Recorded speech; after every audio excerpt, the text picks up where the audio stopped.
All right, folks, Throwback Tuesday is here. We don't have a specific movie this week. We're going to talk about several movies, and we're going to take you back to the 80s, particularly 40 years ago, 1983. We could have plucked out two or three new movies. In fact, I messaged Troy about two or three different movies we could talk about, but I wanted to kind of really focus and kind of narrow in a little bit on like the experience of that 80s and then how it's aged and then the experience. So Troy, my brother, my friend, thank you so much for doing this, Hank, and thanks for hanging out, Thanks man. for having me. Absolutely. Anytime. And Anytime. I love the fact that you do so much retro movie watching Yeah. suggestions. I know Netter, your wife, does the same on her channel, probably more so in some ways, of go watch all this good stuff, guys. Go have some fun. And in that, we were talking about trading space, trading places. We were talking about Tootsie, even Mr. Mom. I'm not sure. I think they would do Mr. Mom, and it would just be completely wrong. Yep. It would just be so wrong. Yeah. And that's before we got to things that were at least risque, like a Porky's movie or a True. Spring Break True. movie. Or just some of the. But when I talk about 82, 83, whatever, that sweet spot, right, for us, because that's like this era in our Nexus era where we're bludgeoning little teenagers. What kind of comes to mind of what humor's like then versus now? And sort of even before we get to woke, just the concept of like comedy in general. Yeah. So I've had this kind of conversation on my channel. In fact, was it last month or the month before? I had a two weeks in a row. We were talking about the summer of 1982, and we were talking about movies. First week was all the movies of the summer of '82, and then the following week was all the soundtracks. Yep. From that year, and but I think in the music I ended up getting into like Tootsie and some of the stuff later in the year. One of the things we talked about was what was considered acceptable, and I'm talking. I don't just mean socially acceptable. I mean based on like the way the MPAA ratings worked.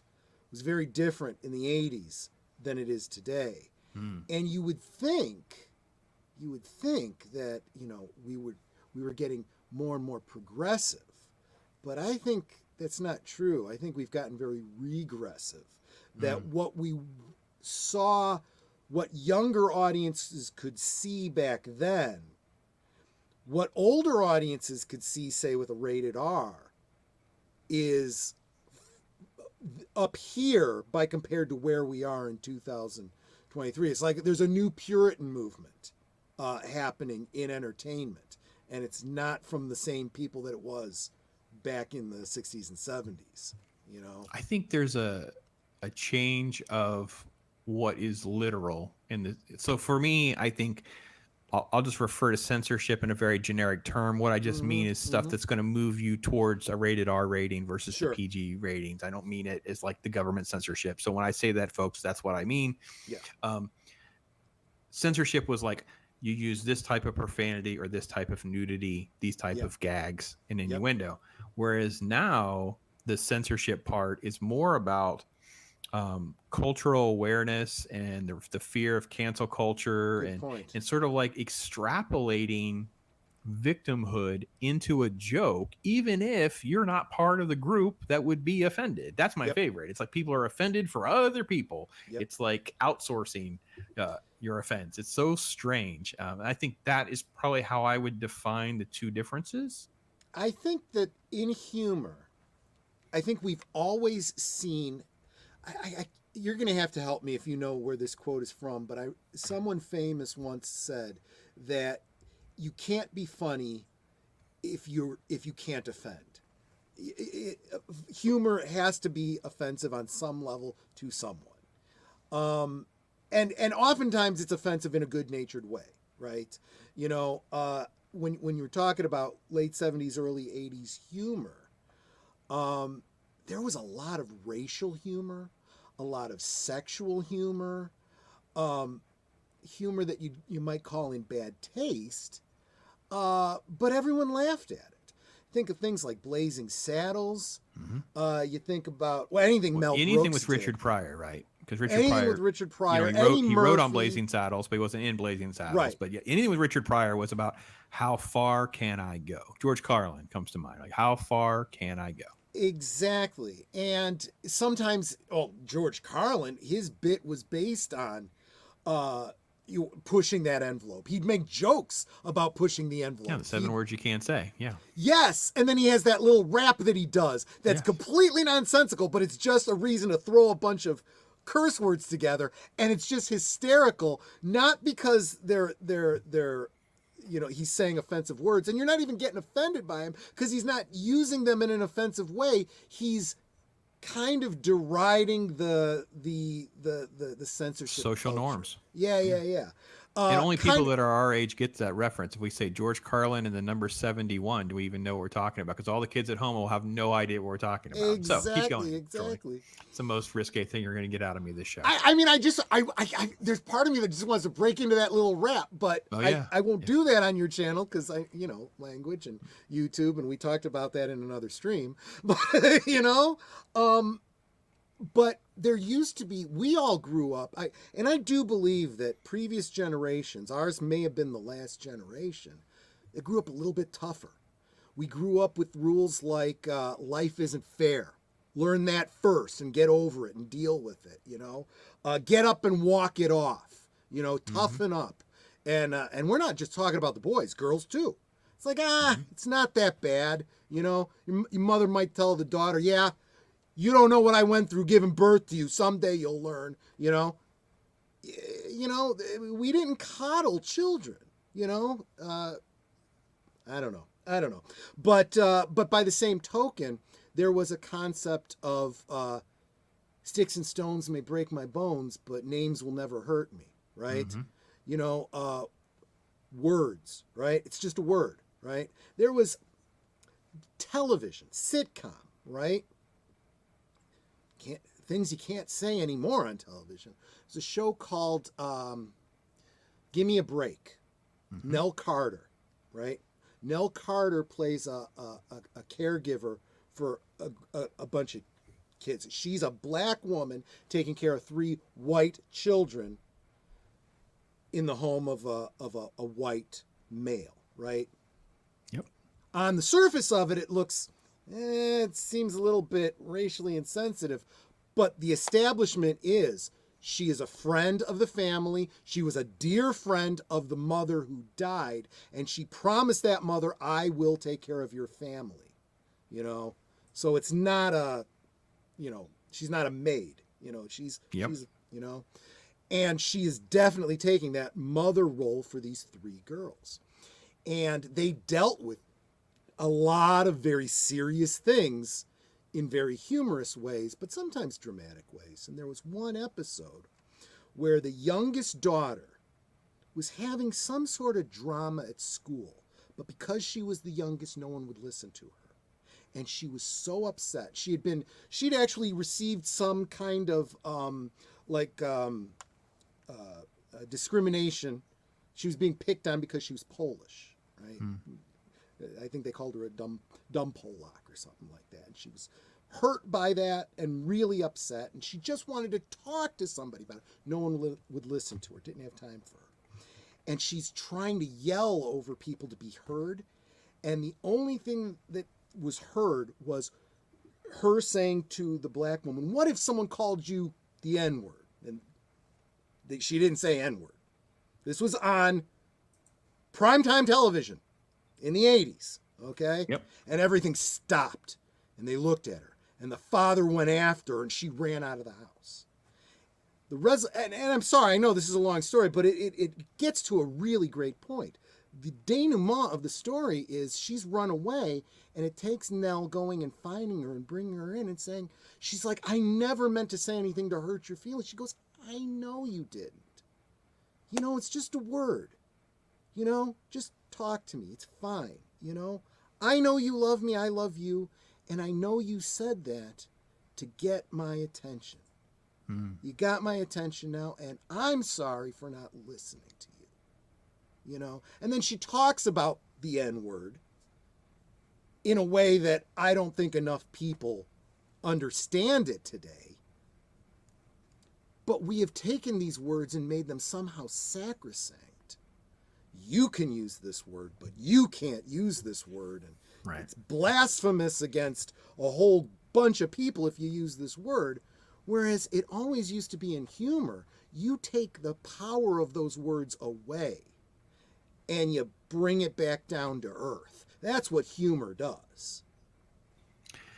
Man, you've hit so many things in that. I wanted to figure out how Sorry, to... this is what happens. No, You you're let me fine talk. because, you have entire shticks that are, built around these sort of conversations. Obviously, the famous SNL sketch with Richard Pryor also comes to mind, where he's like, what do you say with so-and-so? It's like a job interview and it's honky, and then it was honky, dead honky. It was like the same kind of thing about pushing.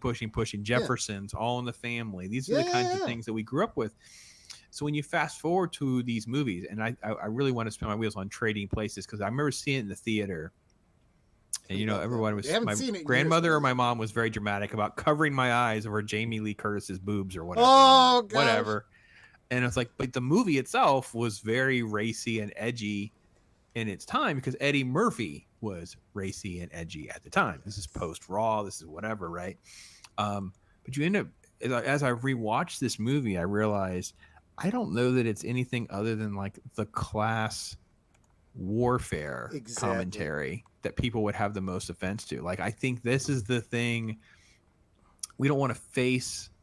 Maybe that's it now, though, why the comedy doesn't work, or why we feel like, I've said this many times, hashtag RIP comedy. Like, it's just not happening. Kind of true. No one's allowed to feel uncomfortable. It seems like this movement of, that makes me, might make someone feel uncomfortable. I was like, I don't care. Like, what are you talking about? Don't listen to it then. And you've had moments, but I think it's the people that are already successful. It's like the people that already have the FU money, like a Rogan or a Dave Chappelle or something like that. But that's not like mainstream film. That's not like Mel Brooks and Blazing Saddles. And it's not like we're going to see things like that right now in the foreseeable future. Have you rewatched like a Trading Places or something else from that? I'll be honest, I haven't seen Trading Places in years.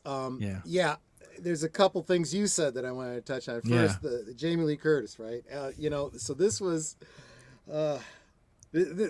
I'll do my best to keep this as PG as possible. But I was a teenager, preteen, teen, looking, at things I shouldn't be looking at. Back then, this was before the internet.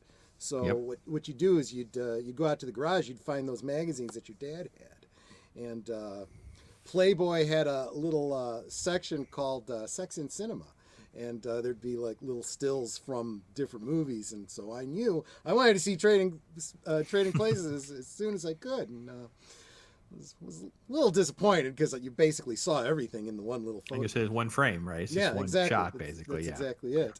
But there again, it's almost like you can't do that anymore. I'm sure it was rated R, wasn't it? Trading Places was rated R.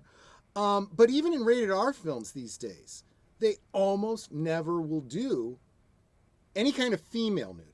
They're getting okay with doing male nudity, no problem, but female nudity is now verboten, I guess. They've really scaled that back. So let me say, I know that I haven't watched Oppenheimer, but I know there's a little bit in Oppenheimer. But I tell you what, they made a big deal, and I don't think this movie took off. Whatever Jennifer Lawrence's latest comedy is, I did not watch it, but it was all about how fearless she is because of this crazy skinny dipping scene that she goes on the beach and she's completely naked, top and bottom, the whole thing. And I'm like, okay, I mean, so I'll comment on that. Yeah. Okay, so it used to be that at least in R-rated movies, the full frontal thing for women was almost ubiquitous. It happened all the time. One of the ones we mentioned in the green room, Porky's 2. I mean, no problem. There was the first movie, there was a shower scene. I don't remember the second one that much, but it's like they're reinventing the wheel, right? We've been there, we've done that. But now when a woman does it, it's like she's the first one. It's funny, we're talking about Jennifer Lawrence when we're talking about the first woman to ever whatever. Oh, she's the first one, of course. She's the first one, right? I did see that movie. Very funny. I felt that there was a great deal of throwback to some of these old comedies. That particular scene, I would argue, is not a sexy scene. She is nude. She's but fighting, right? I think she's fighting she's somebody. in a fight with several people. Right, And okay. it's actually a pretty humorously brutal fight. And so it's not the kind of thing if you're just really into Jennifer Lawrence, there's better stuff on the internet, I'm sure, than this thing. It is comedy. And yet we're acting like in 2023 we figured out how to use nudity in comedy and tell a story. No, people have been doing it forever. You're just reinventing the wheel now, kids. Sorry, it's just the way it is. But going back to something I was talking about earlier, this whole idea that the ratings have changed, right? Think in your mind, and I'm speaking to the audience here, especially the youngest among you. Think in your mind the difference between G, PG, PG-13, and R. Okay, could you imagine a topless scene in a PG film? Guess what? Back in the 70s and early 80s, it was pretty common. There's a movie called Airplane. It's a brief scene, but there's a scene of a topless woman. And it was a gag, it was funny, it was flash and done, but it was female topless briefly in a PG film. But there's no PG-13. Now, if you tried to do that in a PG-13 film, it would get an R rating. Mm-hmm. That's how Howard the Duck, the boobs are showing, just so you know. Howard the Duck, the girl duck, has boobs showing. Loki scarred me for life by bringing that back up, so I have no problem sharing that with everyone else to scar them as well. You said over that, the duck I'm thinking, boobs. No. Oh yeah, there's a bathtub scene. Oh, No, I know. Now that you've said the full horrifying. thing. But as you started the comment, she's like, the first thing I thought of was Leah Thompson. I'm like, no, she's in a almost sheer t-shirt or a negligee, but it's not topless. Oh, you mean the duck girl? Oh yeah. Oh yeah, he's got the Play Duck magazine. Oh yeah, yeah. There's all sorts of shenanigans going on in these movies. So yeah, that was very adult humor. Yeah. Yeah. So like let's go to Mr. Mom for a minute, because Mr. Mom is this kind of sweet film that still I really do empathize with the Michael Keaton character in this movie. And I'm not even sure I can always totally put my finger on it, other than reflecting of when I lost my job and trying to take care of my family and the things that you're going through, the emotional roller coaster. I've been there too. Yeah, and it is I don't know why we both agree they would not make if they remade this movie, it'd be a mess. I'm not sure exactly what they would do. If he'd be a cuck, he'd be a simp, what he would be, but he wouldn't be. Yeah, in a lot of ways, this film. I forgot Terry Garr in the shower in this movie too. There is this idea of when you take men and women that have traditional, gender roles or whatever, and they have to swap it up, right? Women rise to the occasion. Men are men, and they're not going to do things the way women do, right? And it's usually played for a gag, right? But in Mr. Mom, the humor, it's that kind of humor, but at the same time, you don't disrespect the man, right? You're still like, man, this is someone who loves his family and he's doing his best, and he'll learn. It's a fish out of water. He's learning the hard way, and that's what the jokes are, right? It's like they go to the grocery store, they're making a mess, and there's like something about aisle 9. It's, we were never even in aisle 9, Ed. Like, don't blame us, and there's the diaper with the oven mitts and the tongs, and then there's the washing machine. There's all of these different elements of the fish out of water. The poster of him blow drying the kid's butt on the on the hair dryer. But the woman has stepped up as well, right? And the irony is, it's really both. It is kind of. It's really both people stepping up their game to take care of their families. And it's Yep. just to say, hey, listen, it would be okay to have a Mr. Mom because he may have to learn and have learned the hard way. And we can kind of have a laugh at what a challenge that is. But, Yeah.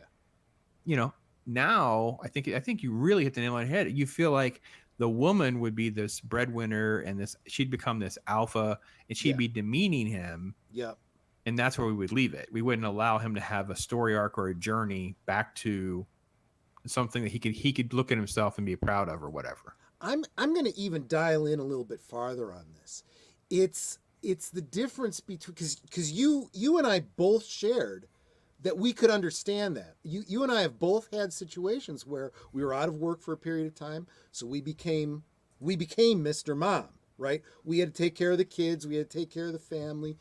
Maybe the wife was working while, we were looking for a job and trying to take care of the house, so forth. I think movies for a long time have been written to communicate to people that were on the same level. It was, you went and you saw Mr. Mom and you could relate to it because you were a kid whose father was in that situation. You were a father who was in that situation. You were a wife who was in that situation. Not because of the color of their skin or any of that other stuff. It was the story and the characters that you were seeing yourself in. And you have to assume that the writers and directors understood that story too. Nowadays, I feel like we have an entertainment industry that is so disconnected from their audience. So true. They don't know how to, they're doing a parody of what they think our humdrum lives are like. And this is why people are not interested in movies today and not going to the theaters. They're like, there's no authenticity. You're not talking to me. I don't care if the person looks exactly like me on the screen. I don't see any of myself in that character, But then Top Gun Maverick comes out, and I never served in the Air Force. I've never flown a plane. I was never actually in the military. But man, not only do I love that movie, I got it now on DVD. His own physical media, people. You're even closer than I think you realize, because John Hughes wrote that screenplay and he talked about his pitch. His pitch was some sort of bad experience he had when he had the two kids and the wife wasn't there. And I don't know the backstory exactly, but and he was close friends with Lauren Schuler. She's a famous producer in that era under the Aaron Spelling wing of things, right? Yes. She's like, that sounds funny.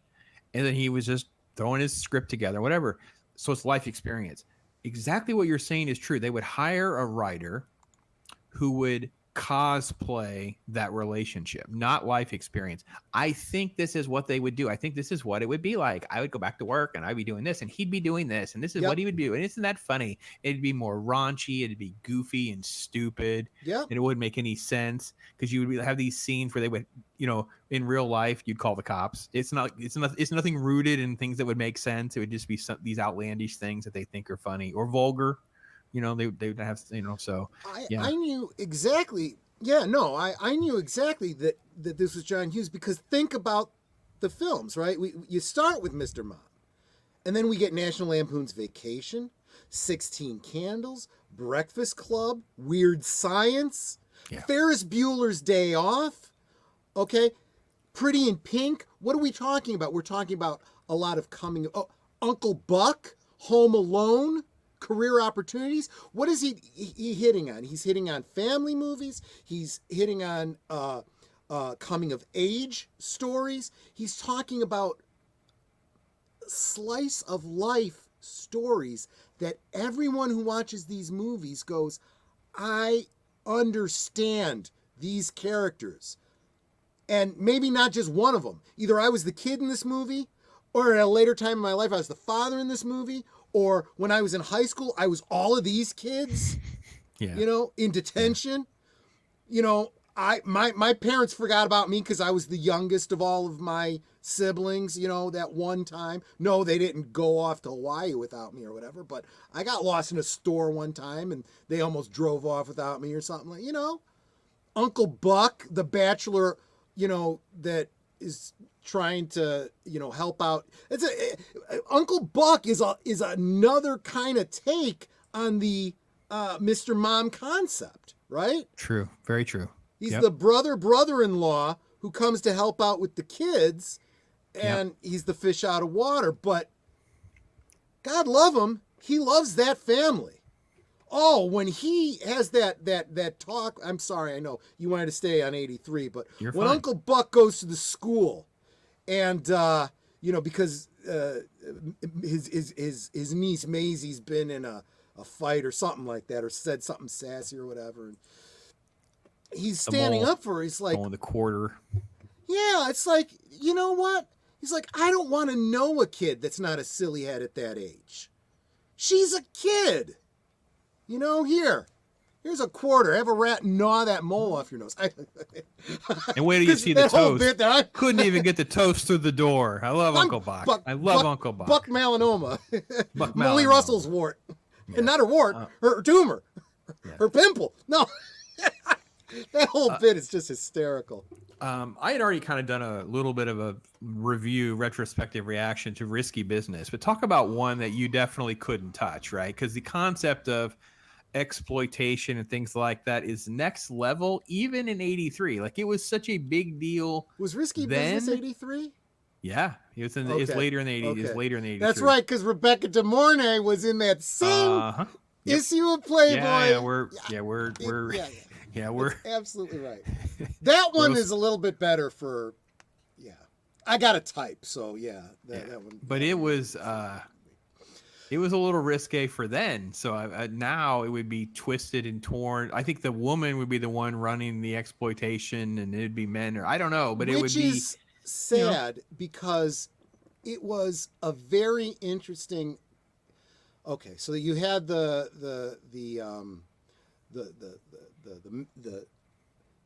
older teenager character, right? A little bit of a coming of age-ish, young adult kind of a thing for him. Kind of a, teenage boy fantasy type of thing. But they also did some very interesting things with the whole concept of prostitution, right? Sex work, right? Of this idea of these women. And I'm not saying this is a good message by any means, but there is a liberating element to it of this isn't a women being exploited. It's women kind of exploiting themselves, taking control of that element. My body, my choice kind of a thing, right? And entering into a partnership with not just him, but the other girls and so forth. Right. It's a very different look at and in some ways another film that kind of looked at it that way. One could almost say romanticizing prostitution. Best Little Cat House in Texas, right?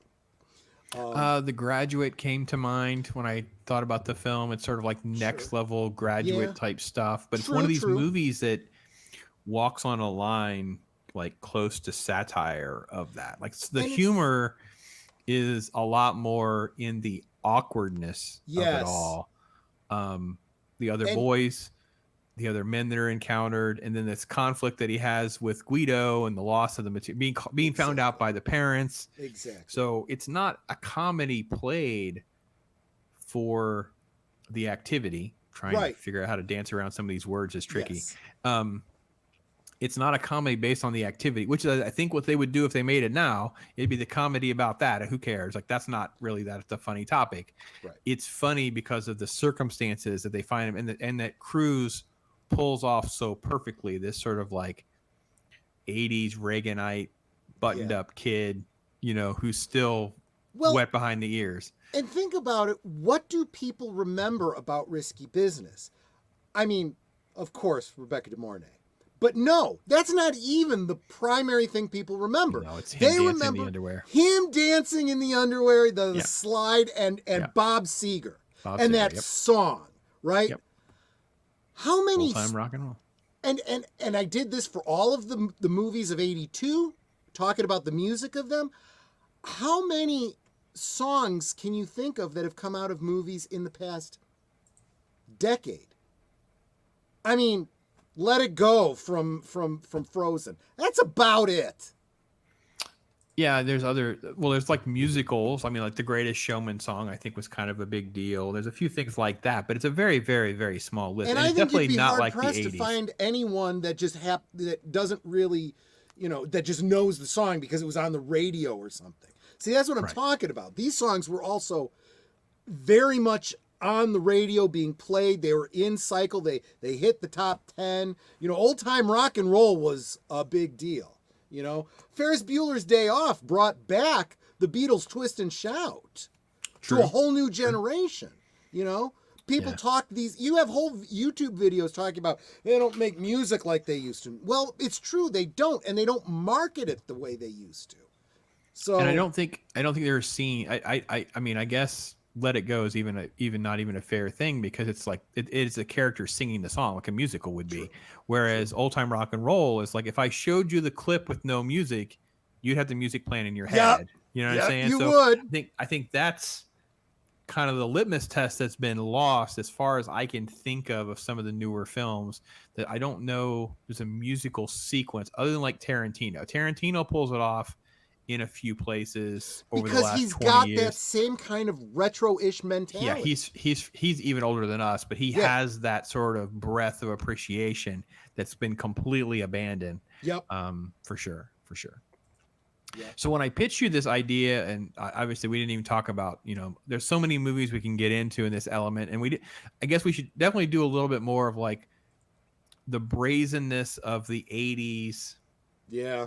Teen comedy stuff like Class and Summer Break, and it was an era that lasted longer than you think it should. But I think VHS is probably the reason why, don't you think? Like it become like, well, even if we don't make money in the theater, it's a two-part thing, right? It was VHS, home video, right, and cable. Both hitting right around the same time, right?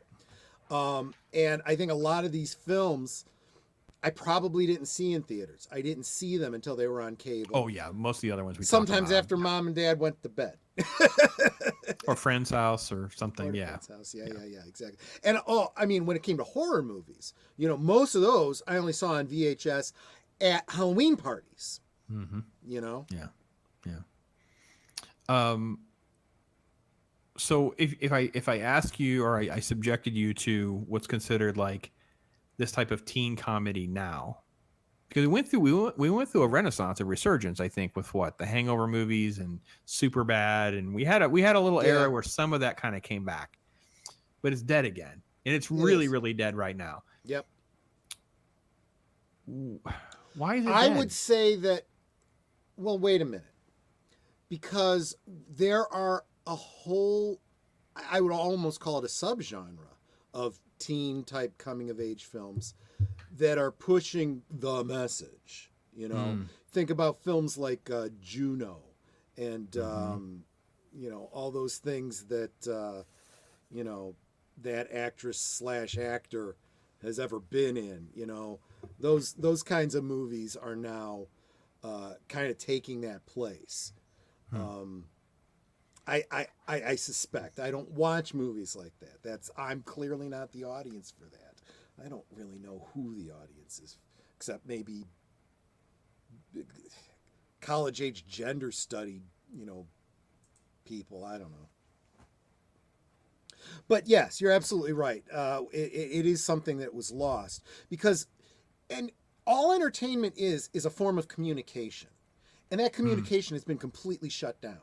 It used to be that I could watch The Breakfast Club, and I mean the purpose of the film, it's summed up at the end. You see yourself in each one of those characters. That's what the movie's about. It even tells you that at the end. I am the jock and the spaz and the stoner and the whatever.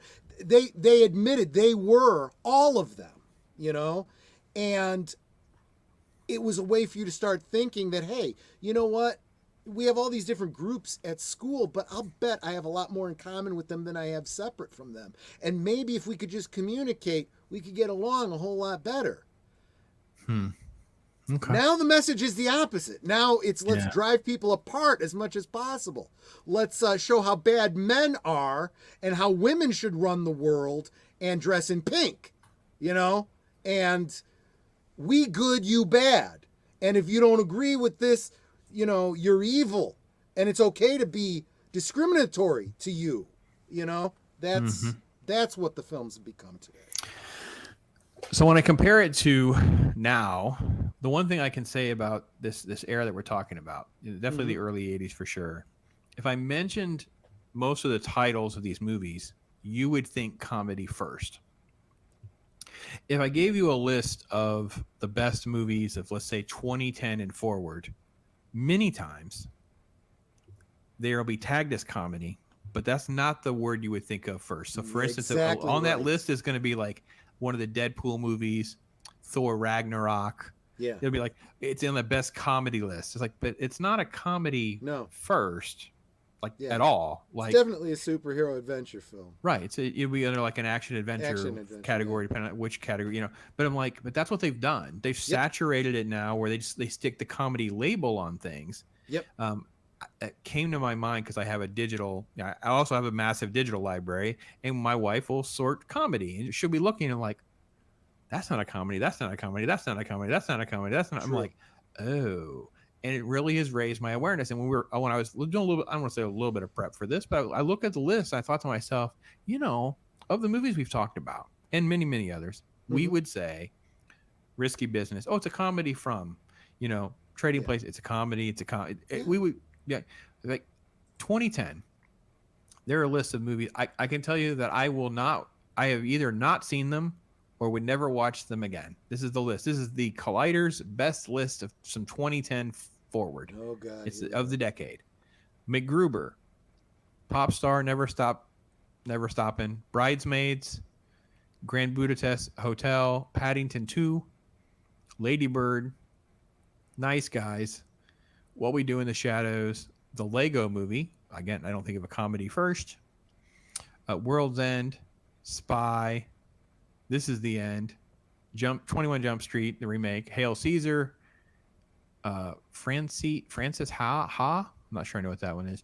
There's Ragnarok, Game Night, Inherent Vice, Easy A, and Deadpool. That's their top 20 comedies of the 2010s.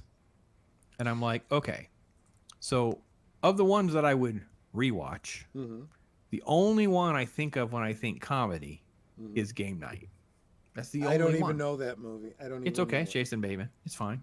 I like Jason Bateman, so I probably would. It's satisfactory. I just never. I'm not going to get your hopes up. I think Tag is a much more fun movie because there's actually some depth in Tag. That was a recommendation. Thank you again to, I believe, Project Cambrian recommended for me to watch that. It was good. Now again, as you point out, Deadpool. I don't think comedy first, but I've watched Deadpool a bunch of times. I love Deadpool. Yeah. Most of those films that you listed, I had never heard of. Or the ones that I'd heard of, Lego Movie, I know, I saw it. It was good. It's a kids movie, though, right? It's a kids movie, right? I don't think comedy first. I just think kids movie first, family movie first. You mentioned first. Lady Bird, and the fact that I haven't seen it probably means that I probably looked into it, and it probably wasn't very historically accurate, and you know how I am with history films. Well, it's Greta Gerwig, so, you know, shame on you. Oh, there we go. That's probably why. So, what a hater. Put all your comments in the description. Just... let him know he's a hater, folks. Because when you cite actual history, you know, that makes you a hateful bigot. You know, you just want it to be accurate to history. Well, you're a bigot. You hate women. Okay, if you say so. It's just such a strange place that we're in right now with comedy. I'm glad, and maybe we've mentioned some other folks. Here's the thing. You look at that era that we're talking about, and Tootsie, we didn't even touch on Tootsie. Oh my gosh, there's no way they could do Tootsie. I mean, talk about we used to have terms that now are faux pas, but you know what? If you watch those movies, you're going to laugh. You're going to have a good time. 1.5 to 2 hours, usually closer to 1.5 hours.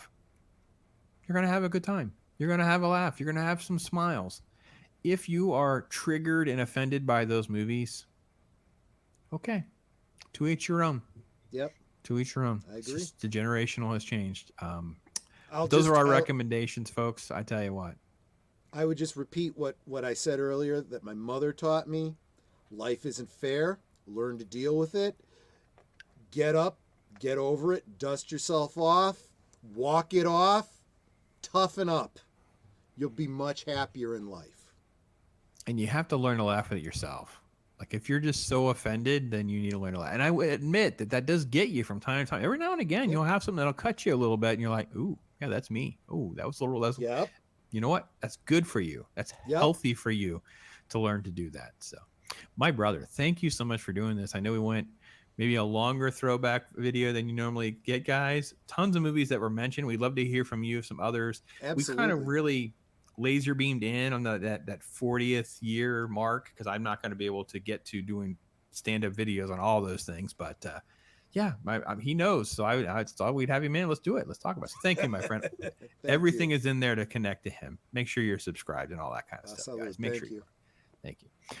Thanks again, folks. Listen, I appreciate you guys so much for watching. Be blessed. Till next time, take care, everybody. I am Pops.